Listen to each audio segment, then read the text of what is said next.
소득이 더 많은데도 불구하고 건강보험료를 안 내고 계십니다. 건보료를 줄이시려면 방법은 이겁니다. 실질적인 대안까지. 안녕하십니까. 저는 사람이 잘 사는 방법, 돈과 마음을 연구하는 행센의 오영일입니다. 반갑습니다.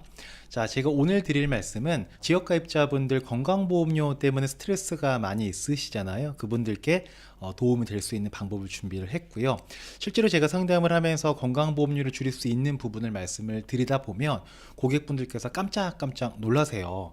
아니, 건강보험료라는 것은 지역가입자들에게는 소득과 재산이 있으면 무조건 나오는 거 아니냐, 근데 이걸 어떻게 줄인다는 말이냐, 내가 알아보니까 뭐 퇴직하고 나서 이미 계속 가입자 이런 거 해봤자 3년 정도밖에 안 된다던데 이건 본질적인 해결책이 아니지 않느냐라는 말씀들을 많이 하시거든요. 근데 실제로 소득과 재산을 줄이지 않고서도 건강보험료를 줄이는 분들은 많습니다. 다만 우리가 그 방법을 모르기 때문에 사용하지 못하는 것 뿐이에요. 그러니까 오늘 그 방법을 제대로 좀 알아가시고 그 방법들을 통해서 좀 가정의 살림살이에 보탬이 되실 수 있으면 좋겠다 라는 마음을 갖고 한번 말씀을 드려보도록 하겠습니다. 근데 이게 모든 분들에게 해당되는 방법은 아닐 수 있습니다. 오늘 제가 사례를 몇 가지 말씀드릴 건데 상황이 얼추 비슷하신 분들은 자신의 상황에 맞춰서 응용해 보시면 아마 좀 도움이 되지 않으실까 싶습니다. 일단 좀 이런 게 있어요. 왜 우리 시험 볼 때도 시험의 합격 점수라는 게 있지 않습니까? 그러면 딱 떨어지시는 분들도 만약에 60점이 합격이면 떨어진 분들이 보통 막 58점, 57점, 뭐 어떤 분들 59점 이렇게 여기 어딘가에서 이렇게 아쉽게 떨어지는 분들이 계시고요. 또 합격하시는 분들도 60점이 커트라인인데 막 99점, 막 80점 이렇게 맞는 분들보다는 한 63점, 65점 여기 어딘가에서 이렇게 막 합격이 되시거든요. 그러니까 요 선 하나를 두고 운명이 갈리는 거죠. 건강보험도 이거랑 되게 비슷합니다. 피부양자라 그래서 건강보험료를 아예 안 내는 그런 분들이 계시거든요. 나라에서 인정을 해줘서. 근데 그것도 기준선이라는 게 있을 거잖아요. 그러면 어떤 분들은 여기에 계시는 거예요. 여기에 계시는데 이분들이 이렇게만 올라오시게 되면은 피부양자가 되시는 거거든요. 그러면 건강보험료를 안 낼 수 있는 거예요. 진짜 여기에 있는 분들이 막 이렇게 올라오고 이런 거는 안 됩니다. 그런 건 안 되는데 아슬아슬하게 여기 어딘가에 걸쳐 있는 분들이 계세요. 그런 분들이 이렇게 올라가서 건보료를 안 내게 되는 그런 방법을 소개해 드린다 라고 보시면 되고, 자, 그러면 요 기준이 뭔지를 우리는 명확하게 알아야 되지 않습니까? 그래서 그 기준을 먼저 말씀을 드리고 그 기준을 이해한 사람이 어떻게 건강보험료를 줄였는지 사례까지 정리해서 말씀을 드려보도록 하겠습니다. 자, 일단 두 분의 사례를 좀 볼 건데요. 김건보 씨라는 분이 있고 나건보 씨라는 분이 있습니다. 이 두 분의 재산 상황은 똑같습니다. 시세 7억 원짜리 아파트 두 채를 가지고 계시고요. 이분도 나건보 씨도 시세 7억 원짜리 아파트 두 채를 가지고 계십니다. 그리고 수입은 김건보 씨는 130만 원이시고 나건보 씨는 160만 원입니다. 그래서 김건보 씨는 재산과 소득을 점수화해서 건강보험료가 부과가 되는데 그게 얼마냐? 월에 29만 원입니다. 그러면 나건보 씨는 재산은 똑같은데 소득이 더 많으니까 건강보험료가 김건보 씨보다 많이 나와야 우리가 알고 있는 상식이 맞는 거죠. 근데 여기서 보시는 것처럼 재산 똑같고 소득이 더 많은데도 불구하고 건강보험료를 안 내고 계십니다. 영원히 된다는 거예요. 그 이유가 뭘까? 이거를 우리가 알아야 되지 않겠습니까? 이게 건강보험료 부과 기준을 명확하게 알아야 되는 이유입니다. 제가 지금부터 이 건강보험료가 부과되는 기준을 말씀을 드리고 이 나건보 씨는 이 기준을 어떻게 활용했길래 건강보험료를 안 낼 수 있었는지 그거까지 같이 이어서 말씀드리겠습니다. 일단 건강보험은 세 가지 신분이 있거든요. 아마 근데 건강보험 때문에 스트레스를 좀 받으시는 분들, 부담되시는 분들은 대부분 다 지역가입자 분들이실 겁니다. 이분들의 특징이 은퇴를 하셨기 때문에 소득은 좀 많이 줄어든 상태세요. 근데 젊었을 때 집을 사놓은 게 가격이 오르면서 이 재산이 잡히다 보니까 건보료 부담이 되시는 거고, 또는 이제 연세가 한 60대, 70대 되시는 분들이시다 보니 또 그분들의 부모님께서 돌아가시면서 이제 사시던 집을 또 상속을 받게 되는 경우들이 있잖아요. 그럼 갑자기 재산이 이렇게 많아지는 거죠. 그러면 그 재산이 많아짐으로 인해서 건보료가 올라갑니다. 근데 재산이 많아진 거지 소득이 올라간 게 아니잖아요. 건보료는 매달 내야 되거든요. 근데 소득은 늘지 않았어. 그러니까 부담이 많이 되시는 분들이 있으세요. 근데 이분들께서 각설하고 건보료를 줄이시려면 방법은 이겁니다. 피부양자로 가시거나 아니면 직장가입자로 가시는 거예요. 근데 오늘 제가 말씀드릴 부분은 요 피부양자로 가는 방법에 대해서 말씀드릴 거고요. 그리고 지난번에 라이브 제가 하면서 지역가입자에서 직장가입자로 갈 수 있는 방법에 대해서 설명을 드렸었는데, 그거는 아마 편집본은 내일이나 아니면 모레 정도에 올라올 거니까 편집되어 있는 걸 보시고 싶으신 분들은 내일이나 모레 정도에 올라오는 거 확인하시면 되겠습니다. 자, 일단 지역가입자에서 피부양자로 가려면 피부양자의 기준, 요건을 알아야겠죠. 아무나 다 피부양자가 되는 건 아닐 거잖아요. 그 요건은 여러 가지가 있겠지만 일단 크게 두 가지만 먼저 기억을 하시면 됩니다. 이게 가장 중요합니다. 첫 번째는 소득과 두 번째는 재산인데, 소득은 연간 2천만 원 이하여야 되고요. 동시에 재산 과표는 5.4억 이하여야 됩니다. 둘 중에 하나만 되는 게 아니라 연소득이 2천만 원 이하이면서 재산 과표가 5.4억 이하여야 된다.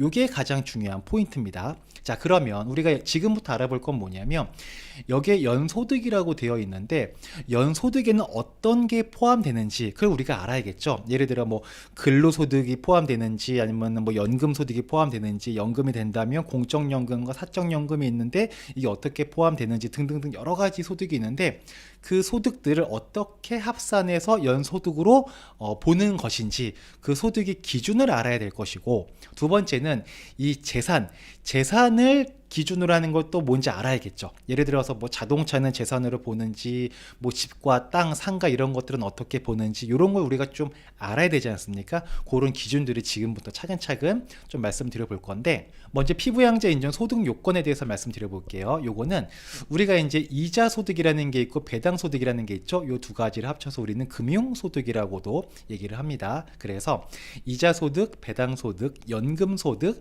근로 소득, 기타 소득을 합산하여서 2천만 원 이하가 되면 피부양자 소득 요건은 충족이 되는 겁니다. 근데 여기에서 연금 보면은 제가 사적연금은 제외라고 여기다가 이렇게 표시를 해놨는데, 연금은 크게 공적연금이 있고 사적연금이 있잖아요. 공적연금은 뭐 공무원연금, 뭐 국민연금, 별정우체국연금, 사학연금, 군인연금 이런 게 공적연금이죠.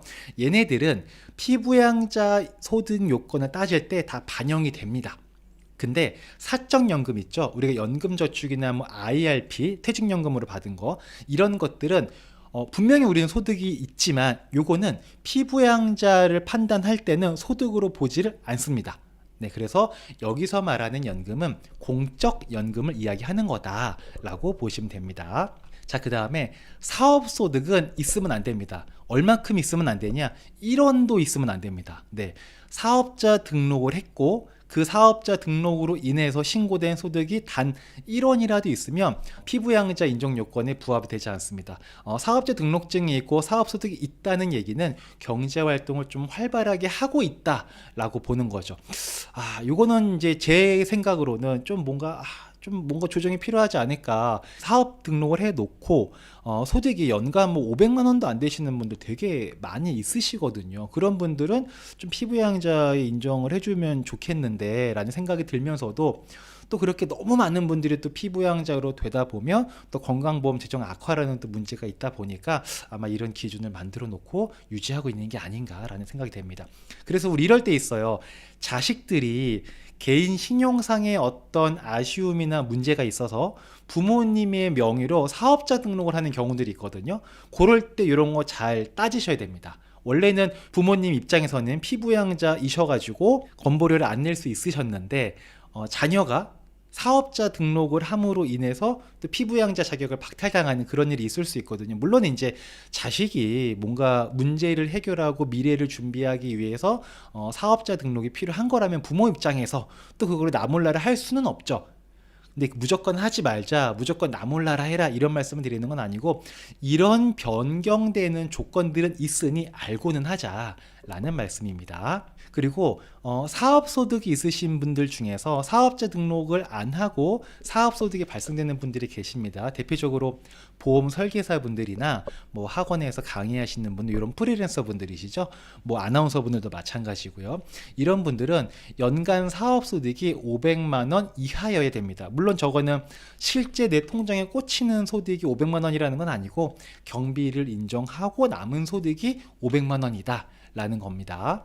그래서 약간 요것도 보험 설계사 하시는 분들 중에 이런 분들 계시잖아요. 그 뭐 정수기 이런 것도 마찬가지고 어머님들이 소일거리로 그냥 한 달에 그냥 뭐 한 돈 30만 원 뭐 이렇게 벌지 뭐 돈 50만 원 벌지 뭐 그게 돈 때문만은 아니고 그냥 집에서 노느니 뭐하냐 가다 사람들이랑 얘기도 하고 커피도 한 잔 마시고 이렇게 뭐라도 이렇게 활동을 하기 위한 목적으로 저런 소일거리를 하시는 부분들이 있으시거든요. 근데 그때 이 계산 잘 하셔야 됩니다. 이게 어정쩡하게 잠깐 넘어가면 아까 제가 말씀드렸죠.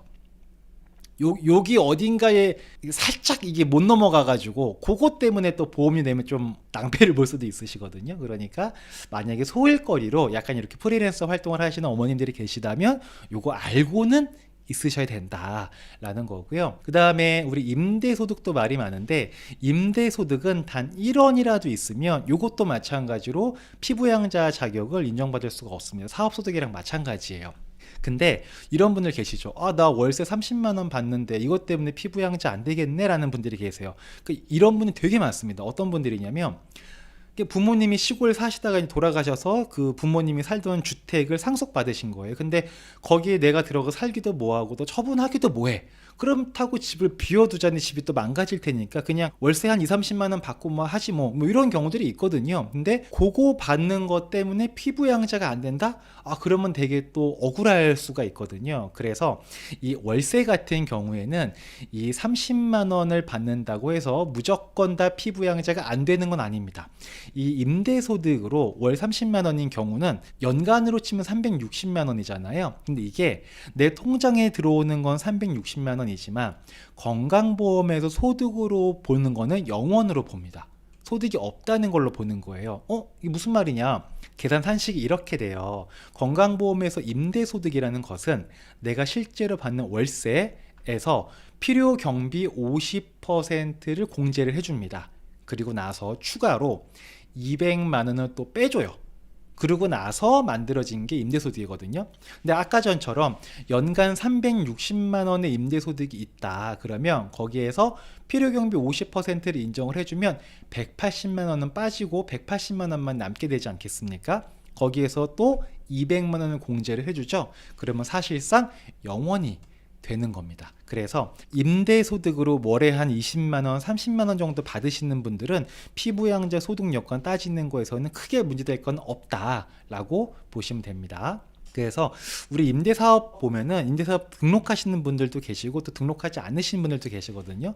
또 미등록자 같은 경우에는 보통은 이제 연간 400만 원까지 월 33만 원은 월세를 받으셔도 건강보험에는 반영이 되지 않는다라고 보시면 되고요. 또 임대사업 등록하고 계시는 분들 계세요. 그분들 오늘 제가 자세하게 말씀드리지는 않을 건데 그분들은 연간 1,000만 원까지는 월세를 받으셔도 건강보험에서는 피부양자로 인정이 가능한 소득 요건이다 라고 이해를 하시면 됩니다.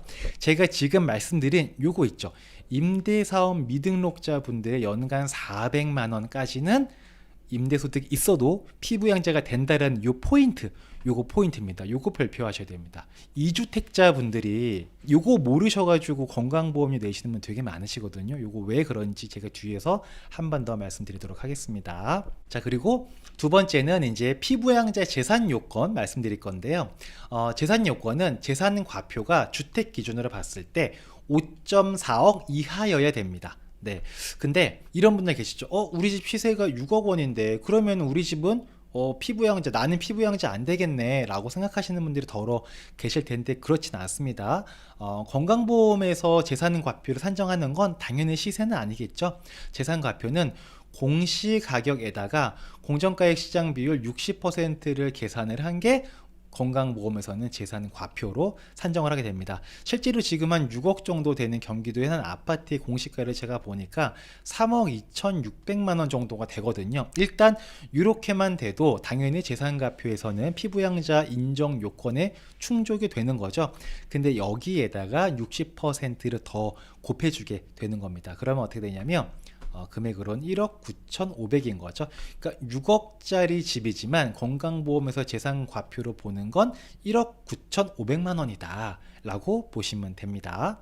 그래서 가끔씩 우리 이제 이런 거 있어요. 그 옛날 작년 기사인데 땡땡 후보자 가족 10억대 재산에도 건강보험 피부양자 등록, 이런 기사들이 나올 때가 있거든요. 이것만 딱 보면은 되게 이 누군가가 편법을 쓴 것 같고 나쁜 짓을 한 것 같고 이래서는 안 될 것 같은 행위를 한 부도덕한 사람처럼 보여지잖아요. 근데 사실 아무런 문제가 없는 거거든요. 만약에 10억대 재산이다 그러면 공시가는 예를 들어서 뭐 한 6억 정도 할 것 같고요. 그럼 6억에다가 60% 곱해주고 나면은 66에 36, 한 3억 6천 정도 이렇게 재산과표가 나올 거거든요. 그러니까 문제될 게 전혀 없는 거죠. 피부양자 기준은 5.4억이니까 그쵸. 그래서 이런 기사 하나를 보더라도 이 기준을 알고 있으면 본질이 보인다. 그리고 이런 거 되게 많이 여쭤보십니다. 금융자산이 내가 5.4억 이상인데 은행에 들어있는 예금 같은 것들 있죠. 그게 5.4억 이상인데 그러면 이것도 피부양자가 안 되는 건가요? 라고 질문하시는 분들 많은데 그렇지 않습니다. 금융자산은 건강보험에서 재산으로 보지 않습니다. 다만 금융자산이 있으면은 그로 인해서 뭐 배당이나 이자 소득 같은 게 발생하잖아요. 소득 잡히는 거지 재산으로는 잡히지 않는다. 그러니까는 뭐 100억이 있어도 그게 은행에 예금으로 있으면 상관이 없다. 이것도 되게 재밌는 거죠. 부동산은 5.4억 이상이면은 피부양자가 안 되고 금융자산은 막 5억, 10억, 20억 있어도 상관이 없고 요거 참 이 기준이 좀 빨리 정비가 좀 돼야 되지 않을까. 이게 약간 논외의 얘기인데요. 재산을 건강보험에서 점수화해서 건보료를 부과하는 이유는 뭐냐면 과거에는 전산이 잘 안 돼 있었잖아요. 옛날엔 70년대 때 막 이럴 때 80년대 때 그러다 보니까 그때는 또 소득을 누락하는 분들도 많았죠. 그러다 보니까 사람들이 막 소득이 없어. 근데 집은 되게 비싼 집이 있고 막 그래. 그러면은 정부에서 볼 때 당신이 이 정도의 집이 있다는 얘기는 소득이 원래는 이만큼 있는데 감춘 거 아니야? 그러니까 이 집을 가지고 소득을 역산해서 우리 건보료를 부과할 거야 라고 해서 이 재산에다가 건보료를 부과했던 거였었거든요. 그게 아직까지 오고 있고 요게 지금은 재산 기반을 점점 이제 소득 기반으로 바꾸려고는 하고 있는데 이게 이제 앞으로는 어떻게 바뀔지 계속 두고 봐야겠죠. 하여튼 그래서 금융재산은 포함하지 않는다라는 거고요. 자, 정리를 다시 한번 해보겠습니다. 건강보험에서 피부양자 인정 요건은 연소득 2천만 원, 그러니까 소득의 종류는 아까 제가 말씀드렸죠. 그리고 재산과표는 5.4억 이하면 된다. 그리고 사업소득은 있으면 안 되고요. 사업자 등록이 없는 사업소득은 500만 원 이하여야 한다. 그리고 임대소득은 없어야 된다. 근데 아까 임대소득이 없어야 되긴 하지만 400만 원까지는 괜찮다라고 말씀드렸죠. 자, 그러면은 이 기준을 가지고 이제 어떻게 차이가 나는지, 이 기준을 알고 모르고가 어떤 결과로 발현되는지 한 번 더 정리해서 말씀드릴 건데, 김건모 씨 같은 경우는 아까 말씀드렸죠. 7억 아파트 두 채에 130만 원의 소득이 있는데 월에 29만 원의 건보료가 있고, 나건보 씨 같은 경우에는 7억 아파트 두 채가 똑같이 있고 월 수입이 오히려 더 많은 160만 원인데도 불구하고 건강보험료가 없죠. 그러니까 이 나건보 씨는 지금 피부양자라는 거죠.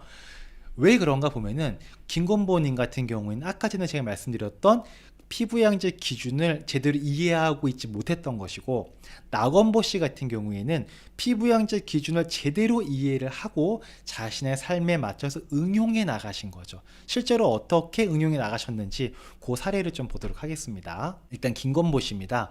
이분 같은 경우에는 7억짜리 주택 두 채가 있었는데 한 채는 당연히 본인이 실거주를 하실 거고요. 다른 한 채는 월세 수입으로 보증금 5천에 월세 100 해서 연간 1,200만 원을 받고 계시고 국민연금으로 연간 360만 원을 받는다 라고 보시면 되는데, 이런 경우에 건강보험료가 29만 8천 원, 약 30만 원 정도가 나오게 되거든요.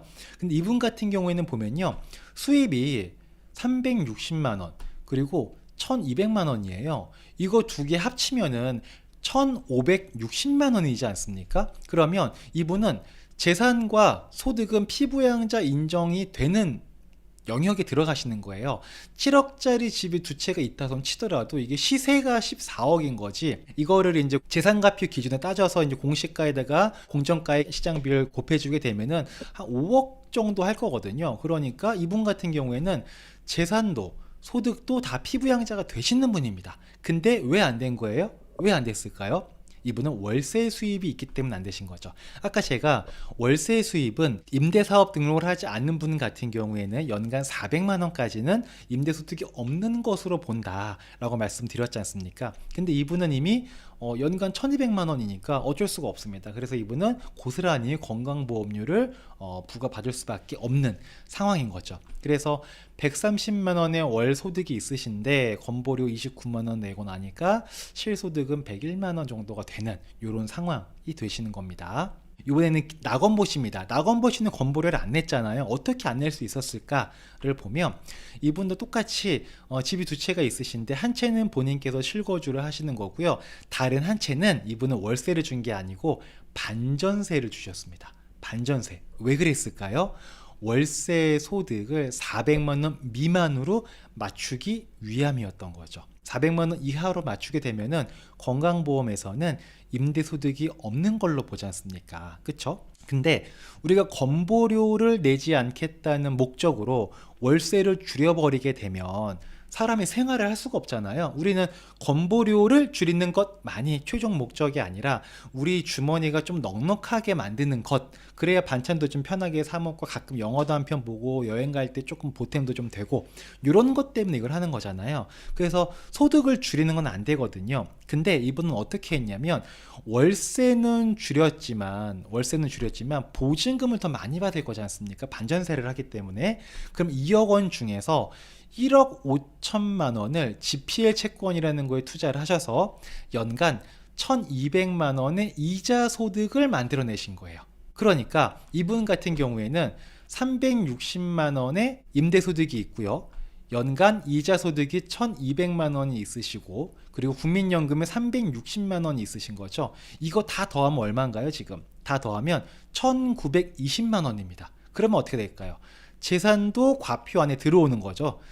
아까 전에 말씀드렸지만 7억짜리 집이 두 채가 있으시면은 재산과표로 계산을 해보면 한 5억 정도가 되니까 피부양자 인정 요건이 5.4억이라며, 그러면 재산은 통과가 되는 거죠. 그쵸?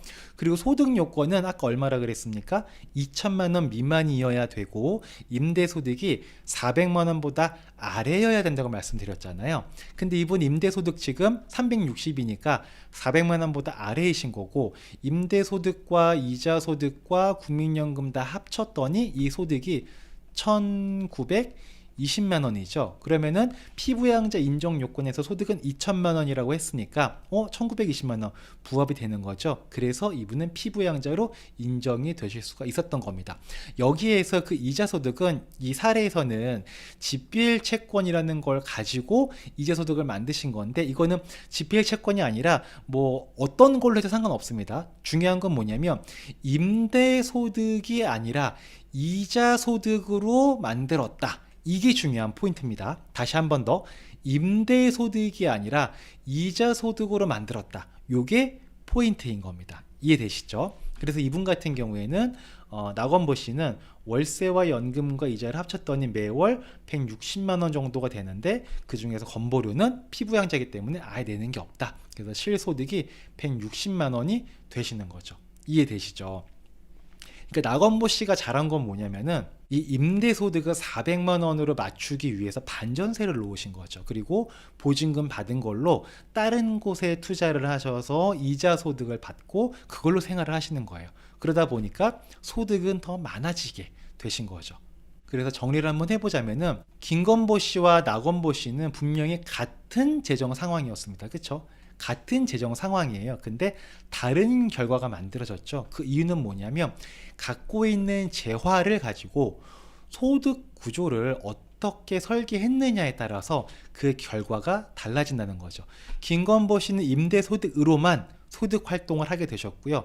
나건보 씨는 임대소득의 기준을 명확하게 알고 있다 보니 임대소득과 이자소득을 가지고 적절하게 믹스를 하게 됐던 거죠. 그 결과 60만 원이라는 월의 현금 흐름이 차이가 발생되게 된 겁니다.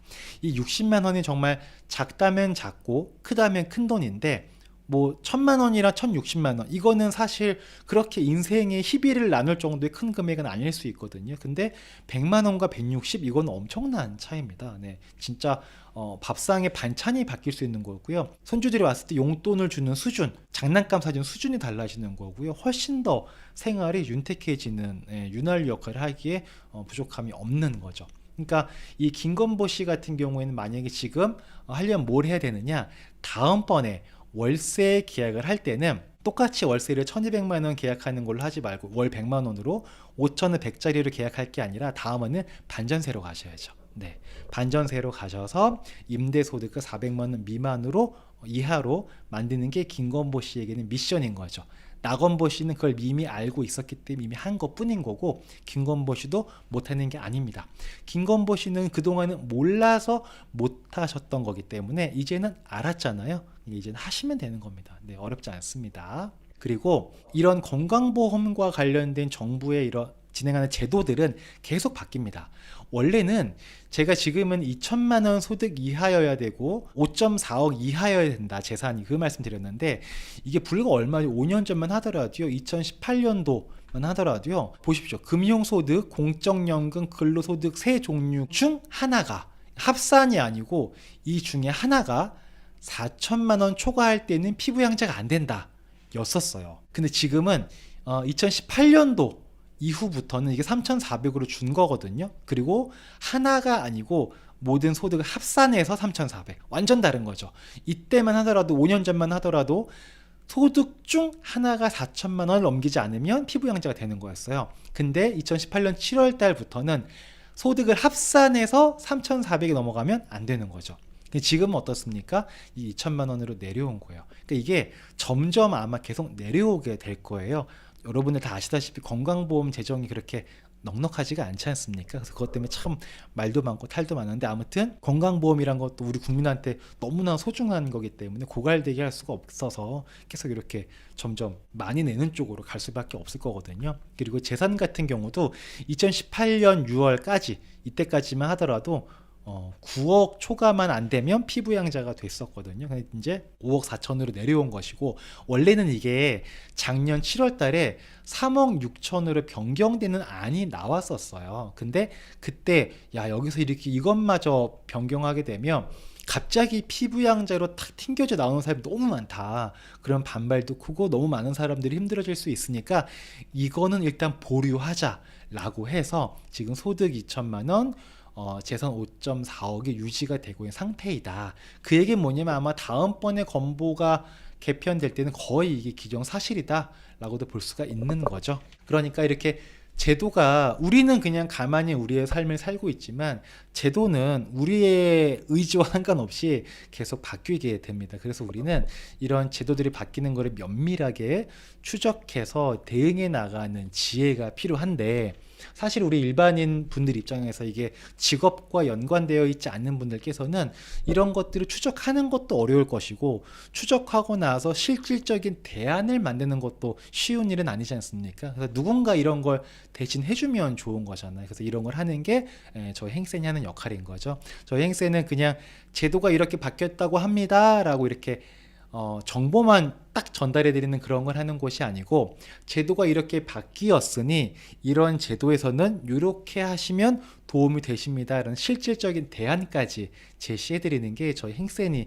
하는 역할이지 않습니까? 앞으로도 저희들은 계속해서 여러 가지 제도들을 추적 관찰하면서 대응 전략을 만들어서 여러분들과 함께 공유하는 그런 도움이 될 수 있는 존재가 되기 위해서 노력을 하겠습니다 라는 말씀 드리면서 오늘 영상은 이 정도로 정리하도록 하겠습니다. 자, 지금까지 사람을 잘 사는 방법, 돈과 마음을 연구하는 행센의 우영일이었습니다.